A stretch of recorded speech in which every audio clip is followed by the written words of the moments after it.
Assalamualaikum, gue Aris dan belakangan ini Indonesia digemparkan dengan hashtag kabur aja dulu. Kabur aja dulu. Kabur aja dulu. Kabur aja dulu. Tren ini ceritanya ngajak orang Indonesia buat ninggalin Indonesia karena pemerintah dinilai gagal buat ngasih kesempatan dan kesejahteraan hidup lebih baik kepada masyarakat. Tapi ya, kenapa harus kabur? Emang kalau kayak gitu boleh? Emang kayak gitu gampang? Dan emang kalau kayak gitu bener?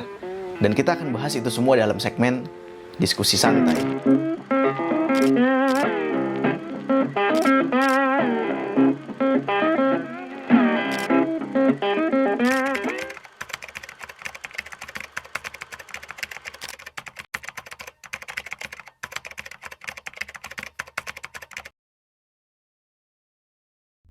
Oh ya, sebelumnya mohon maaf lahir dan batin dari gue pribadi dan selamat menunaikan ibadah di bulan puasa buat teman-teman yang sedang menjalankan. Kita balik lagi ke topik. Kalau kita telisik, tagar ajakan kabur aja dulu itu merupakan respon yang muncul setelah adanya demo besar-besaran yang terjadi belakangan ini, yang temanya adalah Indonesia Darurat. Dari gejolak dinamika ini, para awak media pun meminta tanggapan dengan mewawancarai WNI generasi muda yang tinggal di luar negeri. Namun di luar dugaan, mereka yang diwawancarai ini memberikan jawaban yang secara belak-belakan dan mengatakan bahwa di Indonesia itu sudah nggak ada lagi harapan. Mereka pun memberikan penjabaran tentang ketertinggalan Indonesia dibandingkan dengan negara-negara tempat mereka tinggal, dan akhirnya memutuskan untuk menetap di luar negeri. Tanggapan ini pun segera viral di media sosial, karena bisa jadi apa yang disampaikan sebenarnya merupakan keresahan dari masyarakat yang selama ini mungkin tidak terdengar sampai ke awak media. Dan dari sini, tanggapan dari netizen itu macam-macam. Salah satunya adalah munculnya tagar kabur aja dulu, yaitu ajakan untuk pergi ke luar negeri. Menurut saya ini bukan tantangan. Ya. Ini kegagalan Dari siapa? dari pihak-pihak yang tidak bisa menjaga SDM Indonesia terbaik untuk tidak keluar negeri. Tapi di sini yang gue lihat, menggunakan kata kabur itu juga sebenarnya nggak tepat gitu ya. Karena yang gue lihat itu sebenarnya masyarakat itu bukan kabur dari Indonesia, melainkan untuk mencari kesempatan yang lebih baik, bukan untuk menghindari tanggung jawab dan mencari pelarian ke luar negeri. Apalagi cuma pengen jalan-jalan atau healing gitu saat Indonesia lagi bergejolak. Tapi pertanyaan terbesarnya adalah, emang boleh? Kalau ditanya boleh atau enggak, ya jawabannya ya boleh-boleh aja, selama syarat dan ketentuan dari negara Indonesia maupun negara tujuannya terpenuhi. Lagi pula, fenomena kabur ini juga terjadi loh di banyak negara-negara berkembang. Contohnya di Vietnam, Filipina, di India. Bahkan termasuk Cina dan Korea juga mengalami brain drain, di mana orang-orang terbaik mereka memilih pergi ke negara lain. Nah, dalam hal ini, setiap pemerintah dari negara masing-masing itu memiliki kebijakan yang berbeda-beda. Terus gimana kalau di Indonesia? Ya di Indonesia juga ada gitu, kebijakan terkait dengan TKI. Tapi kalau kebijakan konkret yang mendukung orang-orang Indonesia yang udah sukses di luar negeri, gue sendiri belum nemu ya. Malah kalau misalnya gue nyoba nyari, algoritmanya tuh selalu mengarahkan kepada video-video reaksi dari menteri-menteri kita yang meragukan nasionalismenya orang-orang yang mau migrasi. Saya malah meragukan nasionalisme kalian. Kalau kita ini patriotik sejati, kalau emang ada masalah kita selesaikan bersama. Menurut gue agak nggak nyambung ya. Nasionalisme itu kan tentang cinta tanah air, sementara migrasi itu ya fasilitas. Nasionalisme, rasa cinta kepada tanah air itu bisa luntur secara pelan-pelan kalau ketidakadilan itu dibiarkan tumbuh. Orang yang menetap bisa aja nggak nasionalis, dan orang yang migrasi bisa aja lebih nasionalis. Contohnya, pahlawan kemerdekaan yang belajar di luar negeri dan kembali lagi untuk menciptakan gerakan perlawanan terhadap penjajah. Mereka itu jauh lebih nasionalis ketimbang orang-orang yang tetap menetap di Indonesia tetapi melakukan korupsi dan mengacak undang-undang demi kepentingan segolongan pihak. Dikutip dari beberapa sumber, ada beberapa alasan kenapa masyarakat tertarik mencari peruntungan di luar negeri. Pertama, alasan ekonomi. Alasan utama orang-orang ingin melakukan migrasi ya udah pasti ingin mendapatkan pekerjaan yang lebih baik dengan gaji yang lebih besar. Dan memang bener sih, ada beberapa negara yang memang sudah terbukti untuk memberikan gaji yang berkali-kali lipat dibandingkan dengan UMR. Misalnya aja di Jepang, rata-rata gaji pekerja pabrik itu bisa mencapai 30 juta per bulan. Kemudian alasan yang kedua, pendidikan dan karir.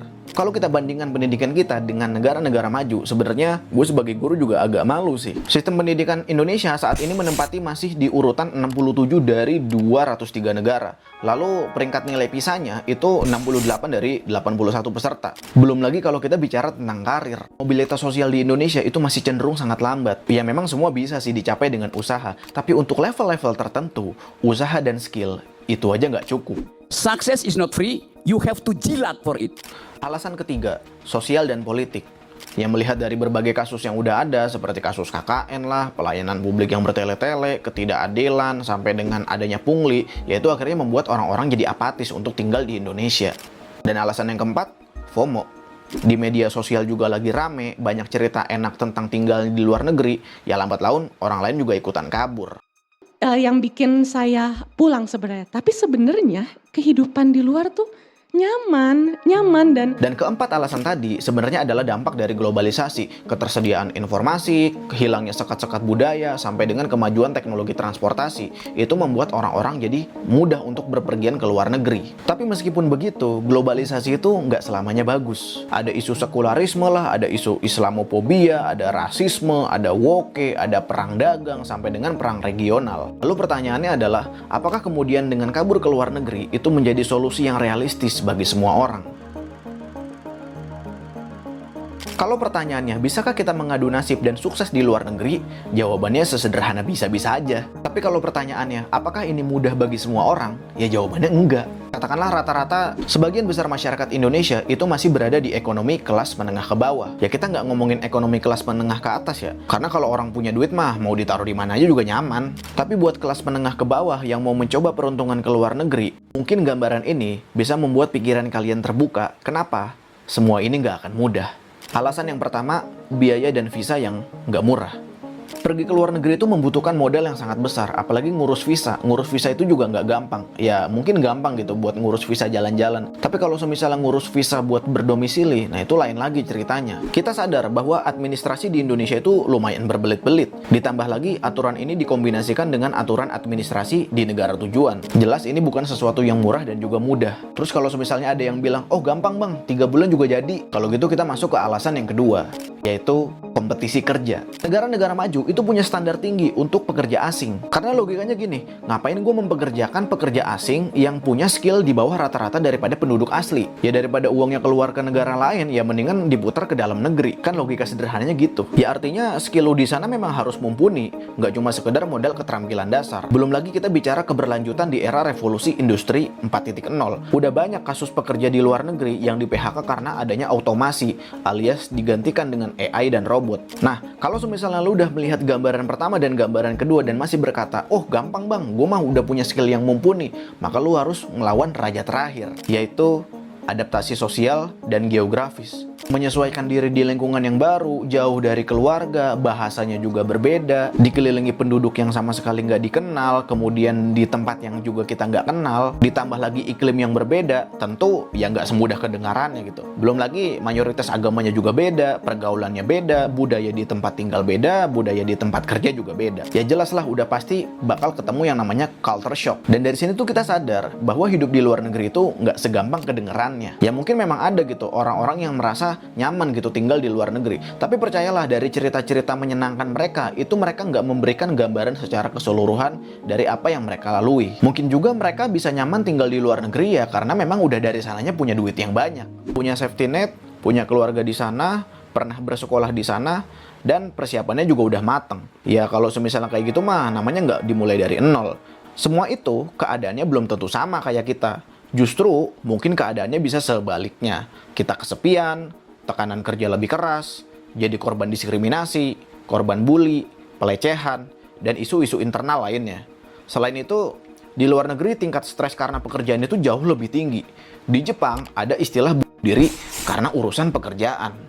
Dan satu hal juga yang perlu diperhitungkan, meskipun gaji lo gede, tetapi biaya hidup di sana juga gede. Kalaupun lo kemudian bisa nabung dan mengirim uang ke Indonesia, tetap aja resikonya gede. Ya syukur-syukur kalau semua rencana itu berhasil.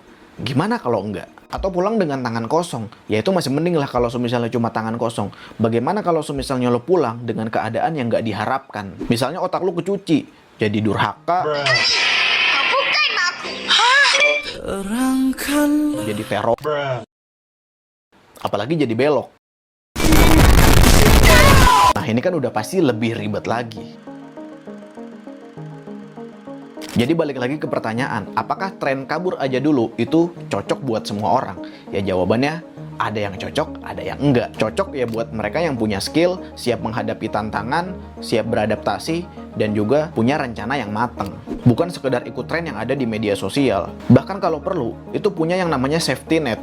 Punya kenalan, punya dana darurat, dan yang paling penting, punya rencana cadangan. Dan kabur aja dulu, itu nggak cocok buat orang-orang yang nggak punya rencana, nggak siap mental, nggak siap beradaptasi, apalagi nggak punya skill. Jadi, tagar kabur aja dulu itu bukan cuma sekedar tren, melainkan reaksi dari realitas sosial ekonomi yang ada di Indonesia. Sebenarnya, kalau pemerintah kita bijaksana, ini bisa menjadi momentum yang tepat untuk melihat keresahan masyarakat. Di sisi lain, kabur aja dulu itu bisa menjadi solusi bagi sebagian orang. Tapi balik lagi seperti yang tadi udah gua omongin, semua itu nggak gampang. Buat kalian yang sedang berusaha di luar negeri, kalian keren. Dan buat lu yang lagi berjuang, gini kawan, kalau misalnya rumah lu gelap, carilah penerang. Atau jadilah penerang, bukan lu keluar rumah dan lari ke tengah-tengah belantara. Karena segelap-gelapnya rumah, tetap aja itu menjadi tempat yang paling aman. Gua harap sih lu paham gitu maksud gua. Ya, mungkin itu aja dari gua, kurang lebihnya mohon maaf. Terima kasih atas perhatiannya, dan sampai jumpa pada video selanjutnya. Assalamualaikum.